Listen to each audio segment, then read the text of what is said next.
दीपक की लौ जहाँ संकेत करेगी मैं उसी दिशा में आगे बढ़ूंगा। किंतु कहीं मुझसे कोई भूल हो गई, मैं संकेत ना समझ सका और भटक गया तो? पुत्र, मेरी ज्योति तो तुम्हें सदा उचित दिशा का निर्देश देगी। इसीलिए यदि तुम भटक भी गए तो तुम चिंता मत करो पुत्र। ये ज्योति तुम्हें पुनः उचित दिशा दिखाएगी और पुत्र, तुम्हें वहीं पहुंचकर वेद की देवी को भी ढूंढना होगा। धन्यवाद माँ। मूषक जी, वो देखिए कच्छर नगर। दीपक की लौ हमें उसी दिशा में बढ़ने का संकेत दे रही है। माँ ने भी मुझे इसी नगर के विषय में सजग किया था। इसमें तो अनेकों असुरों का वास है जो सभी दुर्गमासुर की सेवा का असुर है। यहाँ अनेक असुर है और वो किसी भी बाहरी जीव को इस नगर में प्रवेश करने की अनुमति नहीं देते। तो फिर हम इस नगर के भीतर कैसे जाएंगे प्रभु? वो मुझ पर छोड़ दीजिए। उचित है। महाराज, वो दिखने में एक बालक अवश्य प्रतीत होता है, परंतु वो अत्यंत शक्तिशाली है। उसने मेरी क्या दुर्दशा कर दी, देखिए महाराज।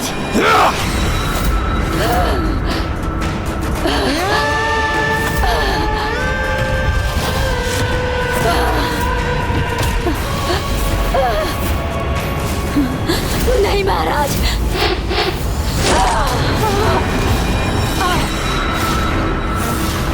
मूर्ख, मैंने तुम्हें पहले ही सावधान किया था कि इस ज्योति के प्रति आकर्षित मत होना, बस उसे बुझा देना। किंतु तुमसे इतना भी ना हुआ। मुझसे ही भूलो कि मैंने एक कीट पतंगे को भेज दिया उस ज्वाला को नष्ट करने, किंतु अब नहीं। अब मैं उससे भी अधिक शक्तिशाली और विशाल भयंकर असुर को भेजूंगा। छायासुर, छायासुर, छायासुर।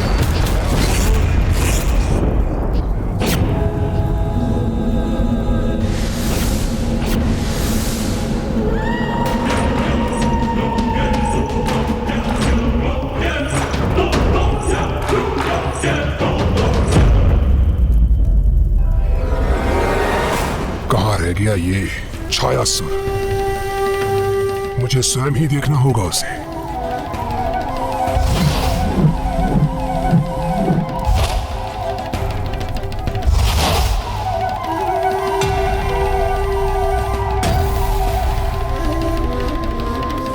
ये दर्पण साक्षी है मेरे भव्य व्यक्तित्व का।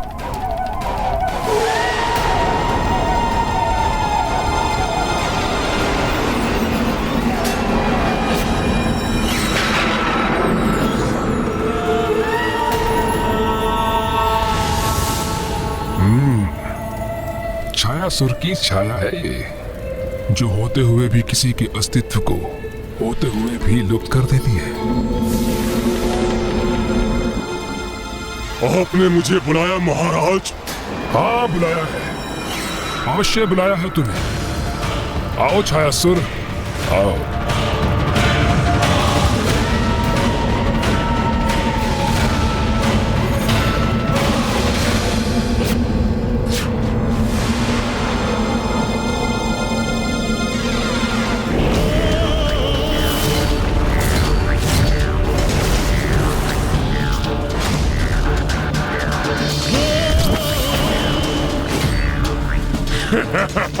छायासुर आपकी सेवा में उपस्थित है महाराज। छायासुर मेरा एक महाशत्रु मेरे नगर की ओर एक दीपक के साथ बढ़ रहा है, तो जाओ और उस दीपक की ज्योति पर छा जाओ।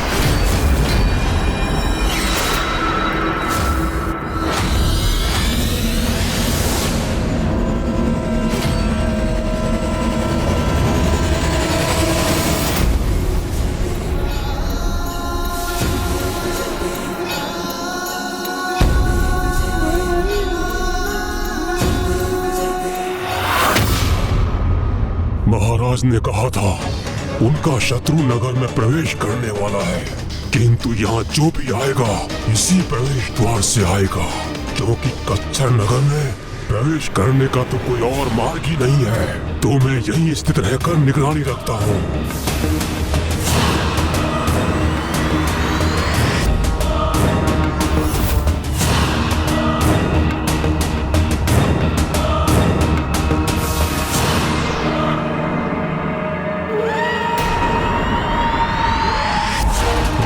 विचित्र विडंबना है ये। जिस प्रकाश का विस्तार तुम समस्त संसार में करना चाहते हो, उसी ने तुम्हें मेरे समक्ष लाकर तुम्हें संकट में डाल दिया है बालक।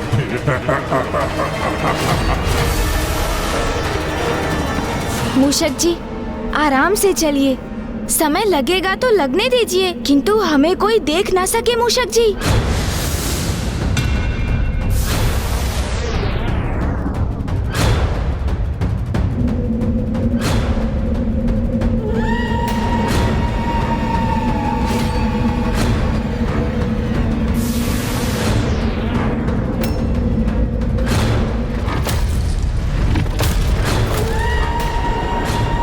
ये क्या? लो मंद कैसे पड़ रही है?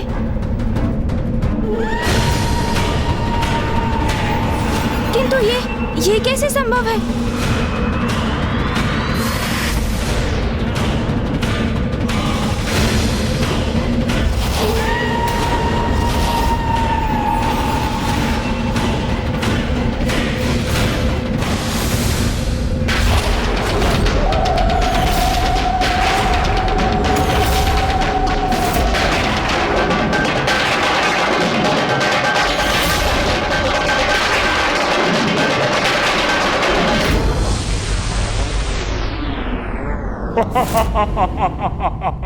ये कैसा अनर्थ हो गया? माता का दिया बुझ कैसे गया? ये अनर्थ कैसे होने दिया मैंने? प्रभु, अब क्या होगा प्रभु? सावधान रहना पुत्र, इस दीपक की लौ को कभी बुझने मत देना, क्योंकि यदि ये लौ बुझी तो सृष्टि मेरी शक्ति से वंचित हो जाएगी। माँ का दीपक बुझ गया मूषक जी। मुझ पर माँ को अटूट विश्वास था और मैं माँ के विश्वास का मान नहीं रख सका। मैं असफल हो गया मूषक जी। प्रभु के स्वर में इतनी निराशा तो प्रथम बार सुनी है मैंने, किंतु मैं उनका ढाढ़स कैसे बताऊं अब? मेरे सामर्थ्य पर कितना विश्वास था माँ को, मेरी सफलता के प्रति कितनी आश्वस्त थी वो, किंतु मैंने माँ को निराश किया, देवताओं को निराश किया, मैंने वेद माता को निराश किया। माँ के दीपक को सुरक्षित नहीं रख सका मैं। मुझे क्षमा कर दीजिए माँ। बालक, छाया स्वरूप में छाया बनकर किसी पर भी छा जाता हूँ, और अब इस दीपक की लौ को ढककर मैं तुम्हें इसी भ्रम में रखूंगा कि तुम अपने उद्देश्य में असफल हो गए। अब मैं वेद माता को कैसे सुरक्षित करूँगा? तो क्या अब संसार वेद विहीन हो जाएगा? धर्म का ह्रास निरंतर होता रहेगा, सर्वत्र अराजकता का ही प्रभाव होगा और संसार की इस दुर्दशा का कारण मैं बनूंगा। वेद से रिक्त यहाँ से कैसे लौटूं मैं? कैसे किसी को अपना मुख दिखाऊंगा मैं? प्रभु, नीर आशा, इसी में ही आशा का बीज छुपा होता है। बस आवश्यकता है स्वयं पर विश्वास की। आप प्रभु प्रथम पूज्य हैं, विघ्न हरता है, तो आप कैसे विघ्न से निराश हो सकते हैं भला? अपने निराश मन में आशा की लौ प्रज्वलित कीजिए प्रभु। तो संभव है आप पाएंगे कि दीपक की लौ अभी तक प्रज्वलित हो, किंतु वो मात्र थोड़ी मंद पड़ गई हो प्रभु। ये कैसे संभव है मूषक जी? मैं स्वयं अपने नेत्रों से इस दीपक को देख रहा हूँ और उसकी तनिक भी लौ मुझे दिखाई नहीं दे रही। कदाचित आपके नेत्रों को ही भुलावा हो रहा हो प्रभु। तो लीजिए मूषक जी, आप भी अपने नेत्रों से देख लीजिए।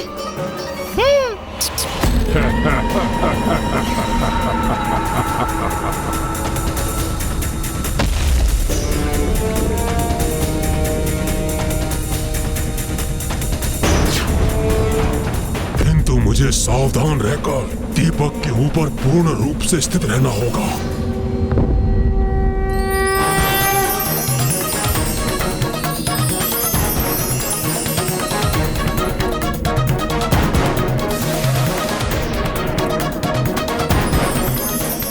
अरे नहीं नहीं, इसे ये लो नहीं दिखाई देनी चाहिए। मैं पुनः पूर्ण रूप से ढक देता हूँ इसे।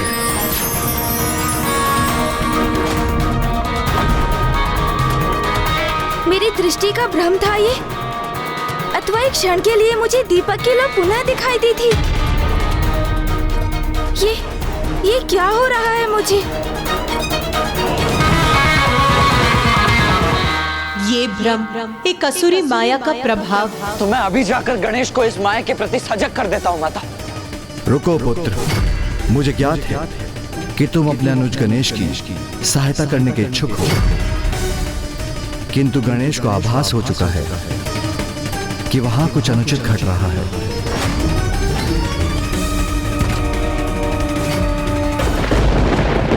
प्रभु, अब तो मैं भी निराश हो गया हूँ।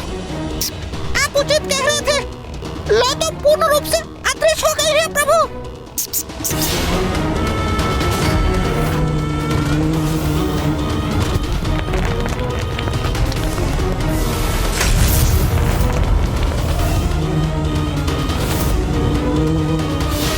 नहीं, अभी माँ के दीपक की लौ मुझे दिखाई देना कोई भुलावा नहीं था, क्योंकि वो लौ तो जिसके अस्थिर होने से संपूर्ण पृथ्वी कंपित हो उठी थी, वो आज अदृश्य हो गई, किंतु उसका कोई दुष्प्रभाव नहीं हुआ। ये कैसे संभव है? इसका तो अर्थ है कि कोई अपनी माया से लौ को ढक रहा है।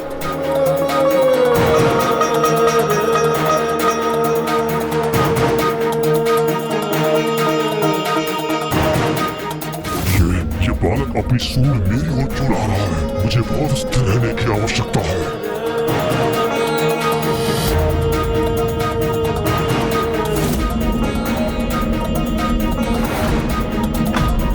बड़ी विचित्र बात है, मुझे अब अपनी सूंड दिखाई नहीं दे रही है, किंतु माँ की लौ की उष्णता का आभास हो रहा है मुझे। अर्थात मेरा अनुमान उचित था। किसी आसुरी माया ने ही माँ की लौ को छिपाकर अदृश्य कर दिया है। तो अब उस आसुरी शक्ति को प्रकट कर उसे इस अपराध के लिए दंडित करना चाहिए मुझे। किंतु इससे पूर्व मैं कुछ लीला करने वाला हूँ। मूषक जी, प्रतीत होता है किसी अत्यंत बलशाली शक्ति ने बाधित किया है हमें। अब हमारा उससे पार पाना संभव नहीं। हम पराजित हो चुके हैं मूषक जी।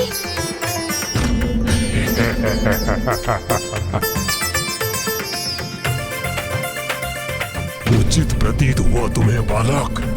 ये क्या हो गया प्रभु को? निराशा से उबर ही नहीं रहे प्रभु। मुझे ही उन्हें संभालना होगा। ऐसा मत कहिए प्रभु। ये तो स्वीकार करना ही होगा मूषक जी कि कोई विशेष माया ही माँ के दीपक की ज्योति को बुझा सकती है। ये तो आपने उचित कहा प्रभु। अब तो जो हो गया सो हो गया मूषक जी। हम निरुपाय हो चुके हैं। हाँ प्रभु। तो फिर यहाँ रुकने से क्या लाभ? हमें यहीं से पीछे मुड़कर लौट जाना चाहिए मूषक जी। वाह वाह, ये बालक तो अब लौट रहा है, वो भी इस दीपक को यही छोड़कर। एक बार ये अपने इस मूषक के साथ लौट जाए तो मैं इस दीपक को महाराज तक ले जाऊंगा। वो स्वयं इसकी लौ को बुझाने का आनंद लेंगे। चलिए मूषक जी।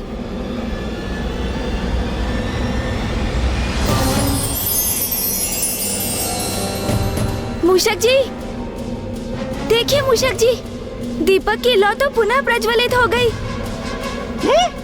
हाँ प्रभु। अरे ये क्या हो गया मुझसे? अपने स्थान से अस्थिर क्यों हो गया मैं? चमत्कार!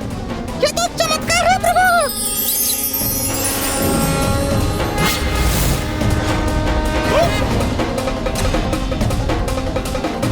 अरे ये क्या? ये लौ तो पुनः बुझ गई। मूषक जी, मेरा अनुमान तो ये था कि कोई अत्यंत सामर्थ्यवान असुर इस घटना के पीछे है, किंतु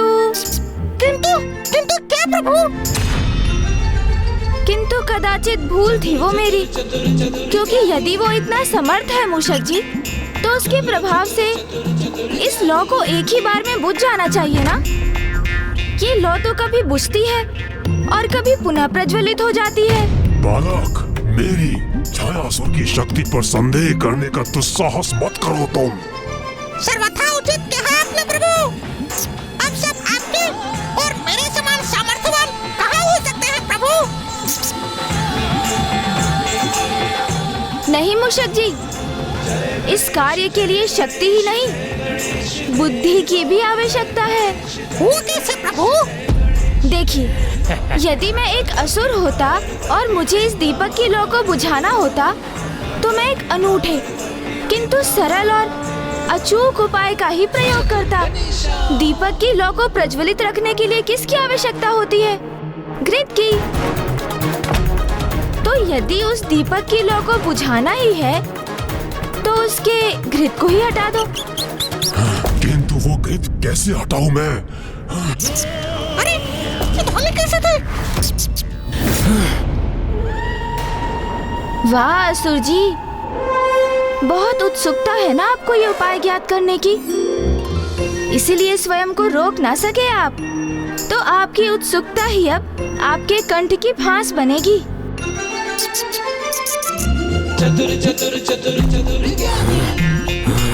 ये तो अत्यंत उत्तम प्रश्न किया है आपने मूषक जी। मैंने कब ये प्रश्न पूछा प्रभु से? अच्छा, समझ गया। ये अवश्य प्रभु की कोई युक्ति है। दीपक को घृत से रिक्त करने के लिए तो दीपक को उलटना होगा ना? अच्छा हुआ उन्हें मेरे बारे में ज्ञात नहीं हुआ। अरे हाँ, ये तो सर्वथा उचित है, किंतु मैं उसे आभास नहीं होने दूंगा कि मैं उसकी युक्ति समझ चुका हूँ। अच्छा हुआ उन्हें मेरे बारे में ज्ञात नहीं हुआ।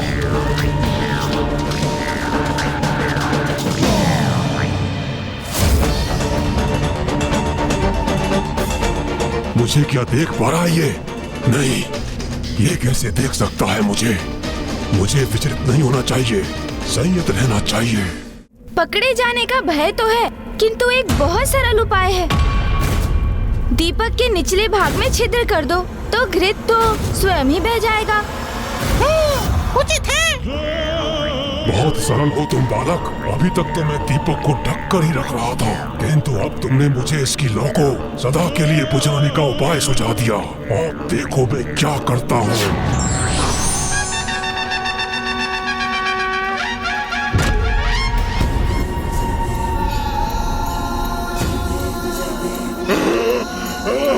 अरे मुक्त कर दो मुझे, जाने दो मुझे।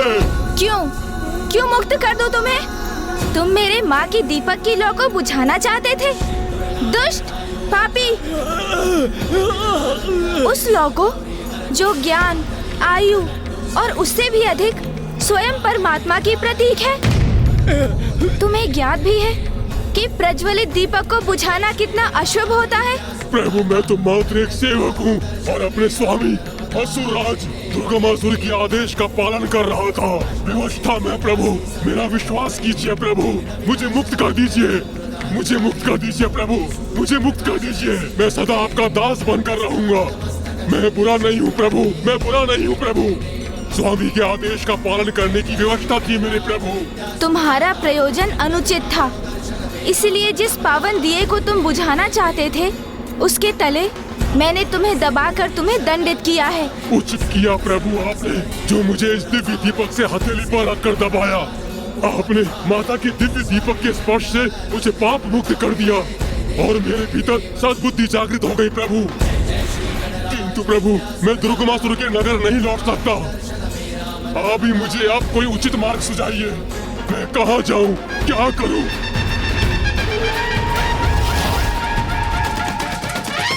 तो उचित है, आज से तुम्हारा स्थान दीपक के नीचे होगा छायासुर। दीपक के तले अंधकार के प्रति स्वरूप पुत्र गणेश ने छायासुर का भी कल्याण कर दिया।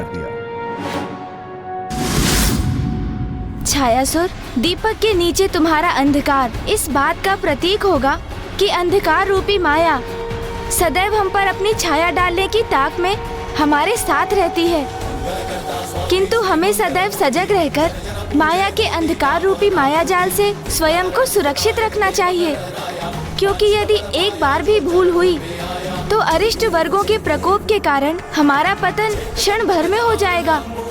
अर्थात एक छोटी सी भूल भी हमारे संपूर्ण जीवन का सर्वनाश कर सकती है।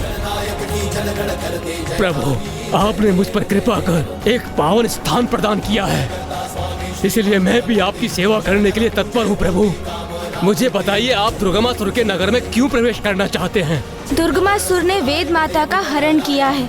मैं उन्हें ही ढूंढकर दुर्गमासुर से मुक्त कराने जा रहा हूँ छायासुर। यदि मैं स्वयं आपको वेद माता तक ले जा सकता तो अवश्य ले जाता प्रभु, किंतु मुझे इतना ही ज्ञात है कि वेद माता को बंधक बनाकर किसी अत्यंत गुप्त स्थान पर रखा है दुर्गमासुर ने। आप चिंता मत कीजिए छायासुर, माँ की दीपक की लौ हमें यहाँ तक ले आई है तो वो हमें आगे का मार्ग भी दिखाएगी। किंतु आगे का पथ बहुत दुर्गम होगा प्रभु। जिस नगर में आप प्रवेश करने वाले हैं वहाँ पग पग पर भयंकर असुर आपके लिए संकट उत्पन्न करेंगे। वो असुर बड़े ही दुष्ट और रक्त पिपासु हैं और रात्रि में तो उनकी शक्तियों में और भी वृद्धि हो जाती है। आप सावधान रहिए प्रभु। धन्यवाद छायासुर। अब मैं किसी भी प्रकार से दुर्गमासुर तक पहुंचकर वेद माता को मुक्त करा कर ही रहूंगा।